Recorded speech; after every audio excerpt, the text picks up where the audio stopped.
Assalamu alaikum students, here is Usama Tahir from Learn English with Usama Tahir. I hope you guys are fine and enjoying my lectures.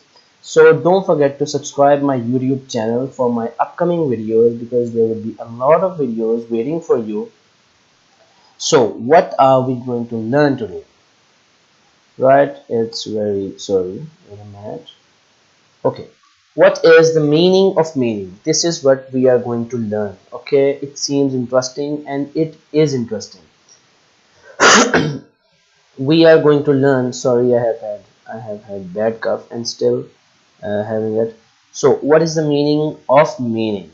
So the meaning of meaning is going to be explained in this video lecture.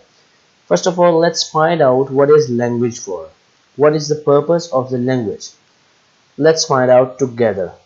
First of all, how message is conveyed by using language.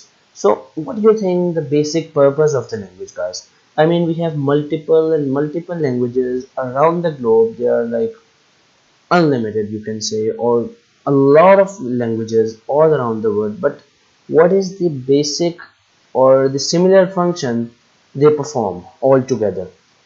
They perform the function of conveying message, right? They convey a specific message. So how message is conveyed by using language? What is the altogether the system?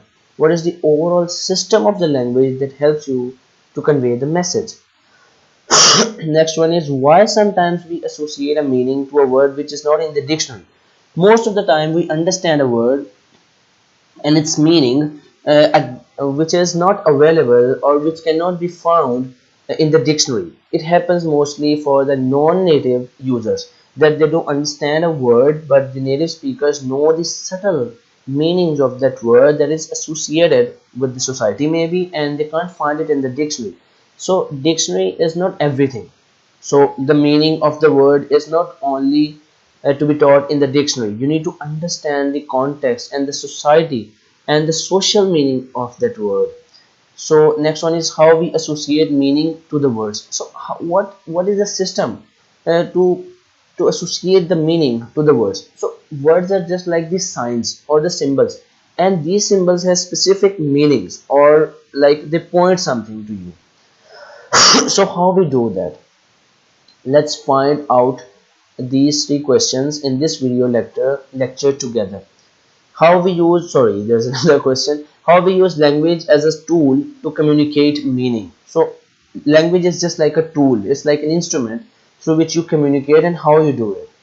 So everything here is going to be explained with that concept, with that term, with that concept, semantics. Semantics, you must have heard about it or not. We are going to explain it for you. Linguistic semantics deals with the conventional meaning conveyed by the use of words, phrases, and sentences of a language. So, semantics is a field, is a study, is a branch of linguistics that deals with the conventional meanings, okay, conveyed by the use of words. Like you use words, you use different phrases, like you say, how are you, or you say house, you say dog, you say a dove, and all of these words, phrases, or sentences have typical meanings. So it revolves around the conventional or the dictionary or conventional traditional meanings of the words. Semantics is the study of meaning in language. It can be applied to entire text or to the single word. So you can make out the meaning from the single words, or you can make out the meaning from the entire paragraph, from the entire text. For example, destination and last stop technically mean the same, but students of semantics analyze their subtle shades of meaning. So last stop is something you're on a train, and destination can be, you say, my destination in life is this and that. So both of these words have similar meanings, but their use is totally depending on the situation you are in. So semantic students will going to analyze these subtle and complicated differences in the meanings of the words. So we have discussed the word different shades. So let's define these shades. So in meanings we have different meanings. I mean, it's quite tricky, but in semantics we have different meanings. So conceptual meaning of things, And next one is associative meanings. So it is clear with its name that you conceptualize a meaning or you associate a meaning. First one is conceptual meaning or denotative meaning. Okay. First of all, these both are synonymous terms. So conceptual meaning. In semantics, conceptual meaning is the literal or core sense of a word. I mean the meaning which is present or which is available in the dictionary. Like the conceptual or the basic meaning of the word. There is nothing read into the term, no subtext. There is no subtext. It is just the same in every text or in every situation. It's just a straightforward, it's literal dictionary definition of the word. Like the meaning of house, a building to stay, is just like the same in every context, in every situation. The term is also called denotation or cognitive meaning, like the meaning that makes a picture in your mind, the mental meaning of the word. The denotation of a word or phrase is it's explicit. I mean, explicit, like the open meaning or the direct meaning. Another way to think of it as the association that a word usually elicit, most of them. For example, let's move house, a place to live. Like this is the denotative meaning. You will understand different meanings by like when I go to the next slide, so don't worry. Mother, a relation. Car, a mode of transportation. Student, a person who studies something. Dog, an animal. Politician, a profession, etc. These are like just the basic meanings of words. So connotative, connotation or associative meanings, the meanings we associate to words. It can it can vary from one society to another. Sorry. The connotation of a word or phrase is the associative or secondary meaning. So it is clear with the word secondary. This is not the primary meaning. So it can vary, or it's not the basic meaning of the word. It can be something suggested or implied by a word or thing, like that word suggests this feeling or this idea, rather than being explicitly named or described.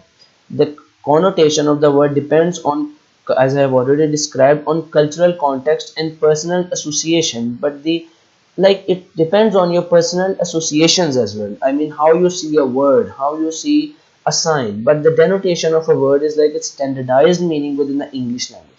So standardized meanings are something different, but as I've already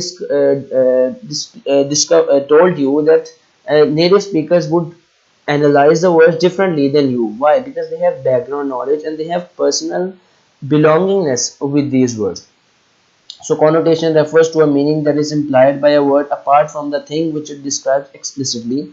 Words carry cultural and emotional associations or meanings in addition to their literal meaning. I mean, apart from the literal meaning, we have emotional attachment to the word or cultural attachments, and these attachments will going to be described in connotation. Examples. For example, dog suggests shamelessness or an ugly face. I mean, this is like an emotion which is aroused by that word, or the belongingness with that word, or the cultural meaning of that word. Dove suggests, in English, dove suggests peace or gentility or kindness. Home suggests family, comfort, and security. I mean, overall, the home is like a place where you live with your family, but its connotative meaning is entirely different. Like the in-depth meaning of something. Politician suggests negative connotation of wickedness and insincerity. Insincerity, pushy suggests someone is loud-mouthed and irritating. Mom and dad, when used instead of mother and father, suggest loving parents. I mean, to show love. So social meaning. What are the third category? The meaning given to words based on their social context that they are used in. I mean, in different contexts, the meaning of the word would be different. For example, someone from the south would use y'all more often than someone from a different region of the country. I mean, in south they use you all, they contracted it to you all. People from different regions call a carbonated soft drink. So this is the basic word soft drink. Carbonated soft drink, different things too, from pop to soda to coke. So there are different social meanings to the word carbonated soft drink. So without thinking that it's like a literal brand name. Coke is a brand name, but we denote or we take the meaning of carbonated soft drink with the word Coke. So it's a social meaning or social attachment to the word. Knowing elements of the context is important. I mean, in semantics, you need to understand the meanings better if you have the proper knowledge and know-how of the context, that what context is and what are the different features involved in the context. For example, first one, you need to know the following things for the proper communication. So I have related it with the meanings, a communication thing with the meaning, because what is the language for? To communicate. And how you communicate? To analyze or interpret the meanings. So if you are not going to interpret the meaning properly, how would the better communication would be possible? So first one is setting. You need to understand the setting in which the communication is going to be taken place. For example, the setting is house, the setting is school, the setting is a bank, the setting is a saloon. So what is the physical situation, time and everything should be in your mind. Next one is participant. What is the participant? Who is the participant? Is a child, is a mother, is a father, elder than you, younger than you, is your friend, is your colleague. You need to understand for the better communication that his social status and yours in front of him. Next one is ends. What is the goal of your communication? So goal will help you to understand his uh, semantic meanings of his lexical items, his words, and you can convey or you can choose better vocabulary to interpret your message. Next one is act sequence. Your communication should be in sequence. For example, yeah, I like guiding someone about something in sequence. So you need to tell them, you just first get out of the house, then you need to get this, then you need to go there. For example, making tea, you have to take milk, this and that. It should be in the sequence. Next one is key, that what is the manner of your speech? Are you angry? Manner or the way in which you communicate, like you're angry, you're amused, you're excited. So this is also the context. Instrumentation, that what is the mode you're using. For example, you're texting on the cell phone, you're emailing, you're talking face to face, you're on the Skype. In every different situation, your language use would be different and the meanings would be different. And norms of communication, what are the different norms of communication are followed, and genre, in which genre you are talking. So these were different contextual features by Delheims that was given in 1974. So you need to understand these contextual features for the better communication. So this was all today, and I hope you like my video lectures and keep watching my videos, and don't forget to ask your friends to subscribe my channel as well. Thank you. Allah Hafiz.